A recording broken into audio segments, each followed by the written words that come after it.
Bienvenidos, bienvenue à ce nouveau numéro du Bundesliga. On sort des matchs très compliqués pour le Real Madrid, victorieux 2-0 face au RB Leipzig. Souvenez-vous ce que je vous ai dit au moment du tirage. Mais on va dire que le Real Madrid va passer premier. Et derrière, là, Leipzig qui sait toujours mettre beaucoup d'intensité et se mettre à la hauteur au niveau de l'Europe. Voilà, on avait un RB Leipzig à la hauteur de l'événement, qui a disputé un match vraiment magnifique avec des occasions franches, des combinaisons entre Forster, Nkunku et Werner. Vraiment un trio avec un bloc équipe très solide derrière.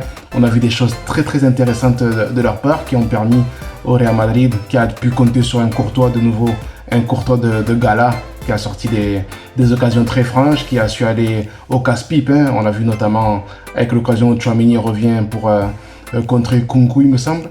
Il a dû aller au casse-pipe et ça a été vraiment une démonstration de courage. Et tout au long du match, il a démontré que il était bel et bien dedans.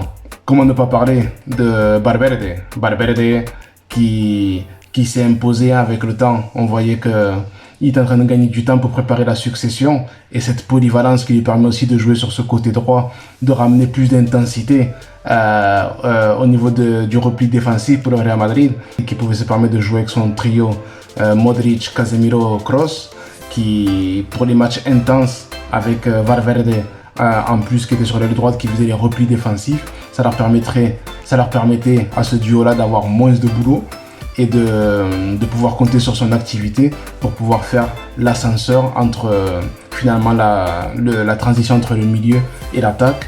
Et on a vu qu'il s'est imposé au fur et à mesure dans les plats de Carleto pour permettre au Real Madrid de bénéficier de sa bonne forme, en dépit d'avoir un vrai ailier comme pourrait l'être Rodrigo finalement quand Benzema est là.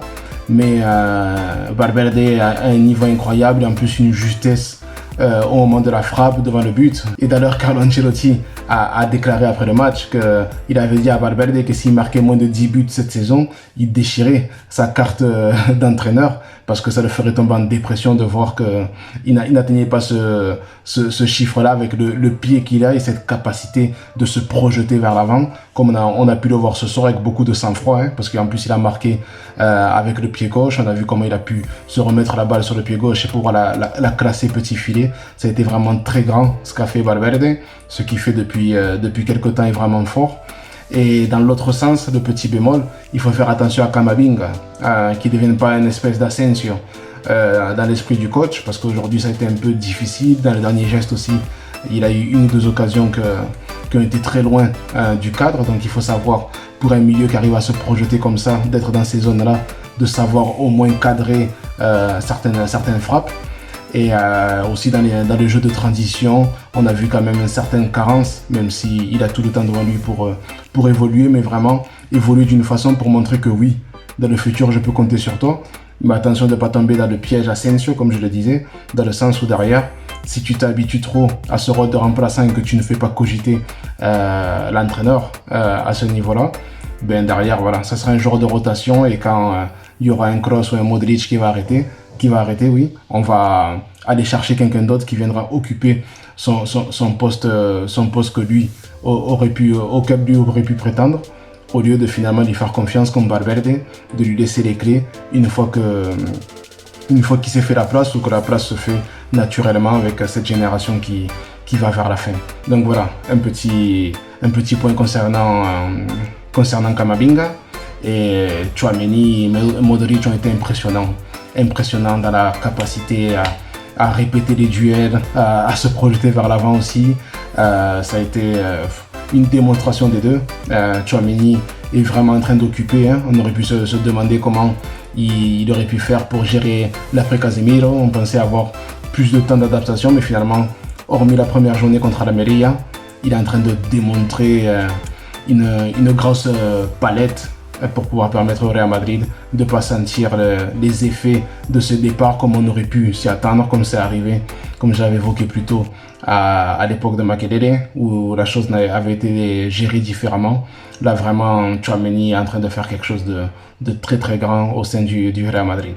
Concernant les compères d'attaque, on pense à Vinicius et à Rodrigo qui démontrent une aisance technique. Rodrigo qui ose de plus en plus. Il est vraiment impressionnant hein, dans l'abattage technique qu'il fait. Il est en train de faire des choses vraiment de très très haut niveau. Il est en train de grandir. Voilà un bel exemple d'un jeune qui fait son trou petit à petit, qui devient après indispensable aux yeux de son entraîneur, qui est obligé de s'adapter aux circonstances pour pouvoir le faire jouer, même s'il y a de grands joueurs dans l'effectif. Et Rodrigo, il fait techniquement de sacrées différences. C'est quelqu'un qu'il faut toujours surveiller. Il est vraiment très impressionnant techniquement. Et avec Vinicius de l'autre côté qui aussi fait le travail, vraiment ça doit donner des maux de tête importants à la défense adverse. Donc un très très bon point pour Rodrigo qui est en train de s'imposer après avoir été un super sub.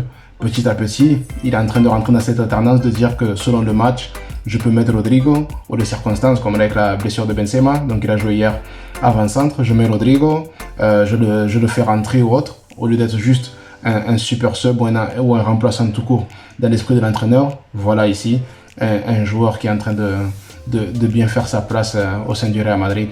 En tout cas, on peut dire que ce match aura été une belle répétition pour les merengues qui ce week-end vont jouer le derby de Madrid face à l'Atleti.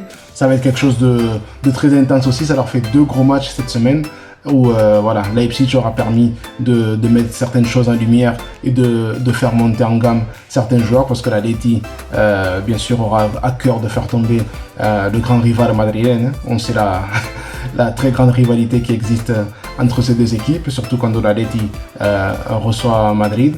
Donc ça va être quelque chose de très très costaud. Un match qu'on attend et qu'on viendra débriefer ici tous ensemble. Concernant le FC Séville, ils ont obtenu encore un résultat positif qui permet de maintenir sous l'assistance respiratoire à Lopetegui. Hein. On sait que le FC Séville est en grande crise au niveau des résultats. Il y a beaucoup de rumeurs concernant la continuité de Lopetegui. Donc là, il est maintenu le temps qu'il faudra, mais on sent que finalement, ce sursis-là qui se donne, c'est une meilleure manière pour eux de préparer sa sortie. Son président l'a confirmé en martelant qu'il était l'entraîneur de l'équipe voilà, jusqu'à nouvel ordre plusieurs fois lorsqu'il était interpellé devant l'hôtel de l'équipe. Mais voilà, on sent que la confiance n'est pas vraiment de mise, que les jours sont comptés, sauf s'il tombe sur une grande vague de positivisme hein, avec une belle série de victoires qui pourrait faire paraître bizarre qu'il soit destitué de son poste. En tout cas, on sait qu'il est sur la corde raide, donc le FC Séville pour l'instant voilà, tient. Ça leur fait 2 matchs positifs après la victoire sur la pelouse de l'Espagnol Barcelone le week-end dernier. Donc voilà, le temps que ça tiendra. On n'a pas vu de choses extraordinaires. Copenhague aurait pu prendre l'avantage aussi, tout comme Séville qui s'est créé 1 ou 2 opportunités importantes. Mais voilà, c'est un match nul finalement mérité et qui peut-être permettra à Séville de retrouver une dynamique positive par la suite. Donc voilà, c'était tout pour ce débrief. On se revoit très bientôt. Ciao.